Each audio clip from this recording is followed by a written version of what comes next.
AI செயற்கை நுண்ணறிவு எப்படி வேலை செய்யுதுன்னு பார்ப்போமா? ஏஐ ஒரு மனிதன் மாதிரி மூளைலாம் இல்லை. ஆனால் நிறைய தகவல்களை படித்து அதிலிருந்து கற்றுக்கொண்டு சரியான பதிலை சொல்லும். உதாரணத்துக்கு நாம் ஒரு குழந்தைக்கு இது பூனை, இது நாய் அப்படின்னு படங்களை காமிச்சா அந்த குழந்தை வேறுபாடை கற்றுக்கிடுது. அதே போல் கணினிக்கும் ஆயிரக்கணக்கான படங்களை காட்டி இது பூனை, இது நாய் என்று கற்றுக் கொடுக்கிறார்கள்.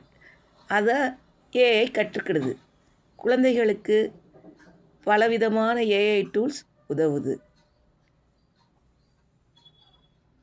கேள்வி பதில் விளையாட்டுக்கள், புதிர்கள், நினைவாற்றலை வளர்க்கும் கேம்கள், புதிய சொற்களை சொல்லித்தருது, ஆங்கிலம் பேச பயிற்சி கொடுக்குது, கார்ட்டூன் மாதிரி படம் வரைஞ்சி கொடுக்குது, நாம் சொல்கிறத வச்சு படம் வரைஞ்சி கொடுக்குது.